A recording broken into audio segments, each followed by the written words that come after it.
What is good, Guardians? Welcome to Destiny Unplugged. I'm SolgrOnly for Sports Nerd Web. We're getting right into it this week. Not a whole lot of new news re- related to Destiny 2 or anything like that. So this week we will go over the TWAB for today, which is actually 420. And then we'll go over just some of the things that I would like to see in Destiny 2. So first things first, we will get right into uh, the the TWAB this week at Bungie. Blazing new trails. This week. It's from Deej. This week at Bungie, we are blazing new trails. Behind the scenes, we are rehearsing the gameplay premiere of Destiny 2. We'll say it every week until it happens. May 18th. It's the answer to every question about your next adventure. While we wait, and waiting is a killer, we still have new and immediate developments for players who are committed to the rituals of the ongoing Destiny endgame. In full view of the Guardians, the wrath of the machine has intensified. In step with the progression of Age of Triumph, it's the weekly featured raid for the very first time. Ever since the weekly reset, brave fire teams have been assembling in orbit to face off against those 390 light bosses, challenge modes and all. Adept exotic weapons and new armament ornaments are in play. In real life, there are other rituals to occupy player Destiny. Yeah, that's pretty much it. It looks like there's like some snapshots of just a couple tweets. It looks like from someone mentioning Deej. And it looks like some pictures from the raids and stuff like that. Also today, Hotfix 2.6.0.2 went live earlier today actually as well. So, and that's what it's mentioning right here. Earlier this very day, we released a fresh download into the wild. Did you get yourself some of the new in-game reality? It's available on your console now. The patch notes for 2.6.0.2 are here. Give them a read and experience the changes for yourselves. Tomorrow, Trials of Osiris will be back. We'll monitor the battle all weekend long to see if it ceases being the endless experience it was for some players. So real quick, we'll get into the patch notes for the hotfix that was rolled out today, 2.6.0.2. The one about elimination matches not ending. For the raids, fixed a crash when respawning with Knuckles of Ale active. Fixed a crash when respawning with Knuckles of Ale active. For the Crucible, fixed an issue where the elimination round timer was stopping indefinitely when a Guardian was killed immediately after being revived in high latency matches. Fixed an issue where some flawless Trials of Osiris runs prior to the Rise of Iron release were not being counted in the record book. Added invisible physics to prevent players from standing outside the intended playable space on rusted lands. For the Eververse, fixed an issue where Treasure of Ages earned from completing activities each week were previously not stacking. I think I actually noticed that. It was like yesterday. I think it might have been yesterday or earlier today before I downloaded the update. I think I actually noticed that.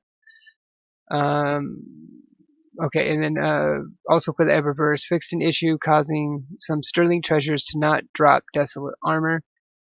Added change that prevents duplicate rewards of the new ships in the Treasure of Ages. For the vendors, fixed an issue where Eris was not selling runes for Court of Oryx. Yeah, I didn't realize that she was supposed to be doing that. That's good. For the quest, they fixed an issue where the weekly heroic story playlist was not progressing the pushing back the darkness quest step of the A Tale of Two Guardians quest. Then miscellaneous, fix an issue where viewing characters on Budgie.net or in third-party tools could cause some record book objectives to change state incorrectly, often resulting in a notification. So, hopefully that gets rid of the notification spamming that we were getting for the Age of Triumph book. However, I did notice even after I did the update, I still did get a few of those notifications. This one, it says fix an issue where viewing characters on Bungie.net or in third-party tools.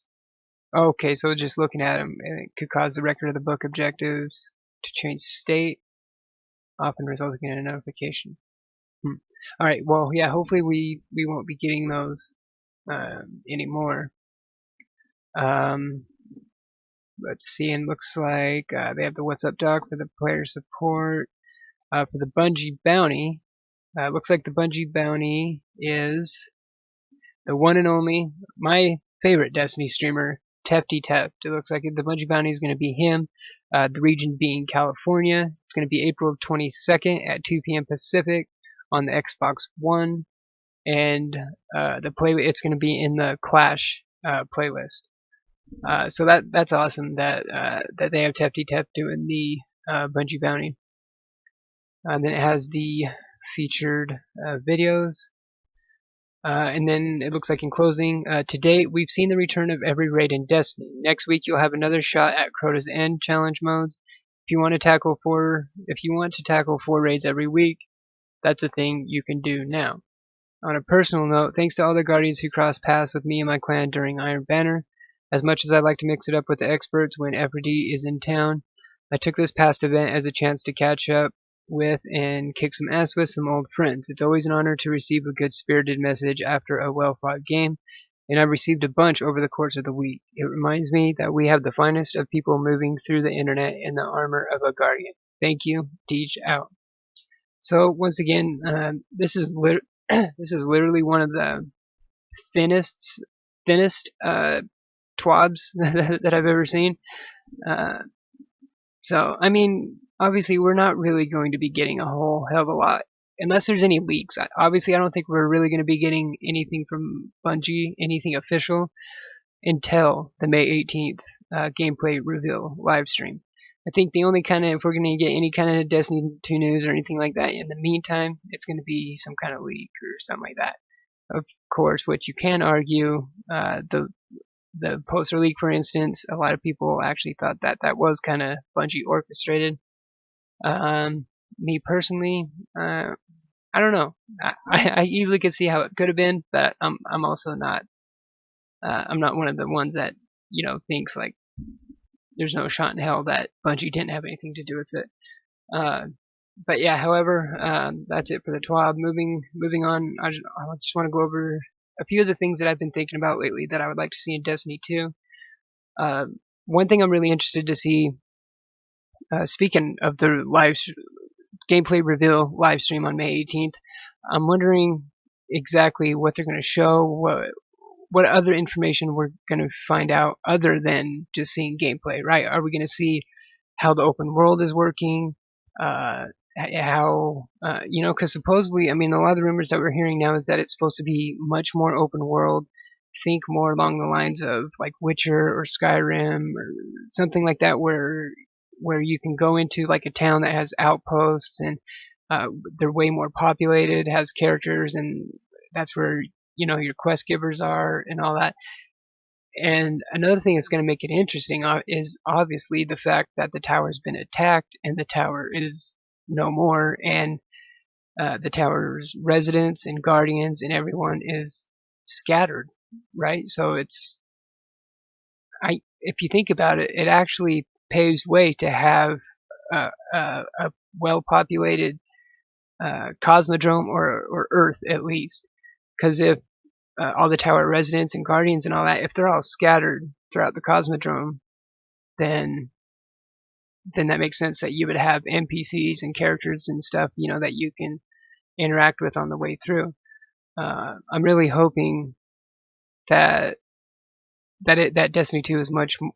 I'm really hoping that these rumors are true about Destiny 2, about it being much more open and having NPCs and quest givers and all that stuff, and probably vendors and merchants and stuff like that. Speaking of Tefty Teft, he actually put out a really good video like recently, where he talked about some of the things that he wants to see in Destiny 2, and I just want to mention a couple of them because a couple of them I agree, and I've honestly kind of been thinking the same thing.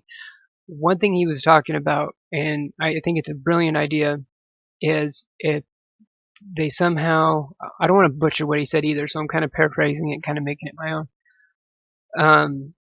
Is if they're able to separate the loot pools between PvE and PvP. Because in Destiny 1, how many times have we seen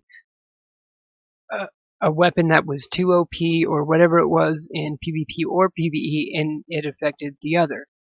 I mean, it's happened countless times, and I'm sure it's gonna happen again, right? I'm sure we're not out of the woods of anything like that happening.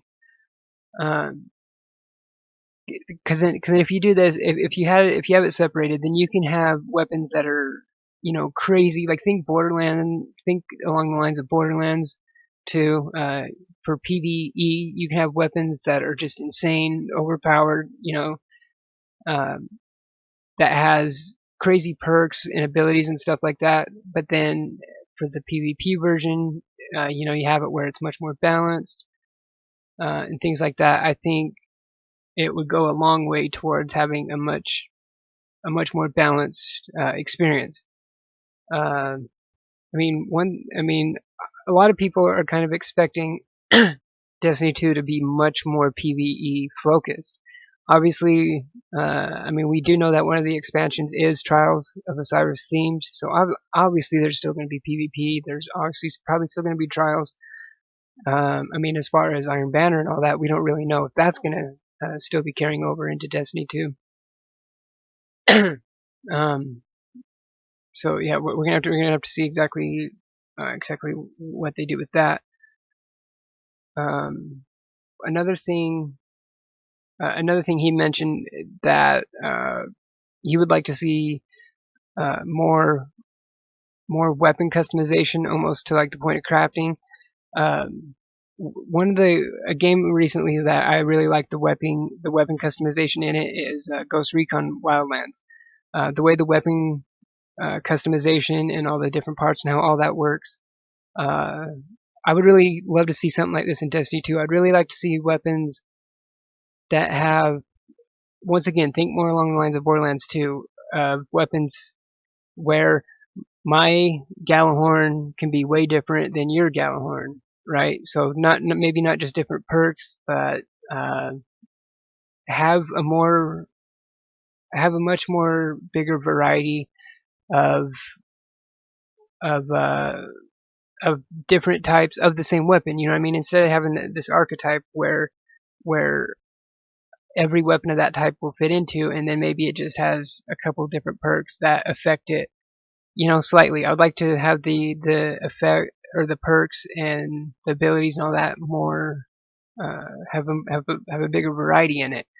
Like I was saying, because like in Borderlands 2, the way their loot and weapon system works, how the RNG and everything works in that. I mean, you can have so many different possibilities of one gun, and I think it would be amazing to see something along those lines in Destiny 2.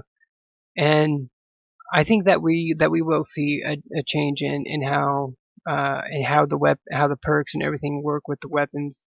I do love how it is in Destiny 1. I do like how the perks do.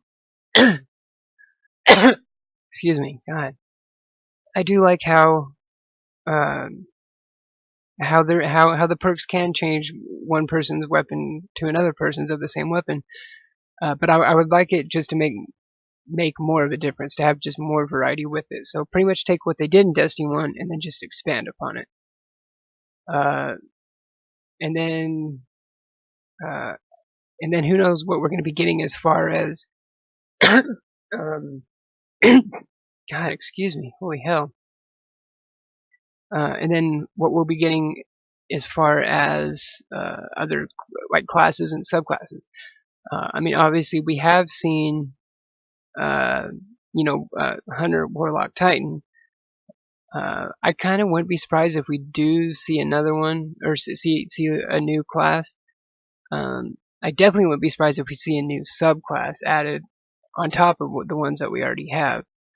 Obviously it's going to be really interesting since our vault was destroyed, and we're probably also going to be possibly stripped of our power. So, do we get our power from a different place? It's definitely going to be interesting. And obviously, some of the main stuff I want to see, I don't think it's even worth mentioning because everybody wants the same thing. But we need dedicated servers, 60 frames per second, especially for the PC version. It can't be locked to anything like that.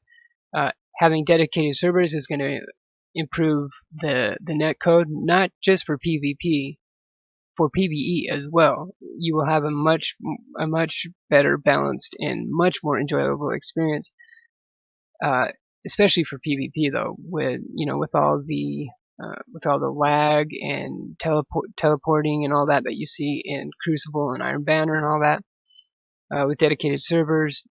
And also with dedicated servers, this feeds into the more populated open world thing I was talking about. With dedicated servers, you should be able to have a lot more a lot more characters in an instance as well too, so you can have much more populated play spaces, which can make for much funner and a lot more interesting, PvP matches, PvE experiences. Maybe raids are bigger, and then you can raid with I don't know, like eight people or something. So I mean, that's another thing. Me personally, one thing I'd like to see in Destiny 2 as well is some form of matchmaking for a raid. And that's coming from me, who obviously hasn't really done that many raids. I play solo literally most of the time. I mean, that's changing now. Now that I'm streaming and stuff, I'm playing in fire teams much more often. But I would still like to see some form of matchmaking. I get how raids are much more communication oriented and teamwork oriented, but if they're able to have it somehow where everyone that enters matchmaking, if they're somehow able to detect that the player has a headset or something, if they're able to detect that, they would be able to communicate with whoever they get matched up with. I know it kind of does sound like a headache or anything, but I know I'm not the only one that plays Destiny mostly solo. I mean, there still is a lot of people that haven't done raids or play trials or anything like that, or that plays Destiny in a fire team at all.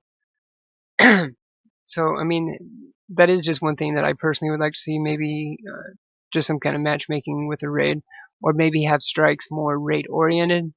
That's another thing. Maybe have strikes just a little bit longer, a little more, I don't know, a little more teamwork based or something. I guess, I don't know. Something along those lines. But yeah, I'm stoked for Destiny 2, needless to say. I can't wait for May 18th until we finally see the gameplay reveal. I mean, obviously we're going to learn a bunch of other new stuff on that same time. I think it was in last week's TWAB where they said that they're really focusing on having this live stream be something special. And we know that they're doing that with Destiny 2 in general. We do know that they're focusing on a immersive cinematic experience. And this is obviously another thing that almost goes without saying that I would like to see in Destiny 2. Obviously, a better, not only the obvious of a just better story, more engaging story, more emotional, where you actually feel more invested in your characters. But I finally want to have some of the answers answered, right? There's so many plot threads hanging open, and there's so many questions left unanswered. I would like to see just a couple, even if it's just a couple of the big questions answered. What the hell's going on with the speaker? What is the Traveler exactly? What happened to Queen Marisov? What the hell is Eris up to? Right? I mean, obviously, from what we've seen so far, it looks like Destiny 2 is obviously going to be heavily focused on the Cabal. But as we've seen with Destiny 1, the whole game obviously isn't going to be just centered around the Cabal, because at Destiny 1, there was raids, for Fallen and Hive and all that. And then the Taken King, was centered more around Oryx and all that. So there is moments, where you're finding out about these other species and races and stuff. And I think it's pretty safe to assume that we will also probably see some new races in Destiny 2 as well. New enemy types. I'm really stoked to see new weapons, because so much of the gear and weapons in Destiny is so amazing. And the stuff that they've done recently, look at all the gear and stuff that they did for Age of Triumph. They did a phenomenal job with that, which leads to just even higher expectations and hope for Destiny 2. So that's pretty much going to do it for the wish list for now. I don't want to ramble too much. If I come up with any other things, I'm sure I'll make them in another future episode. But yeah, we're just chugging along. Wait until we get to May 18th for this gameplay reveal. It goes without saying that the Destiny community is hyped as hell for that live stream. At least I know I am. But that's going to do it for this week. Thanks for watching. Hit that thumbs up button if you like the video. Sub to the channel. Hit that sub button if you're new to the channel and if you want to see more content in the future. Also, you can catch my live streams every day at twitch.tv/SolgrOnly. I do want to mention real quick though, I actually do start a new job tomorrow, so my streams have been starting around 10 or 11 a.m. Mountain Time, but I think that starting tomorrow they're actually going to start more around 6:30 to 7ish p.m. Mountain Time. So I'm going to be moving to evening and night streams. And then the weekend will be more like all day, starting more at like noonish. So yeah, so just keep that, take note of that, I guess. Alright, but yeah, that's gonna do it. Thanks for everything. Have a good one. Be safe. Don't text and drive. And we'll see you in the next one.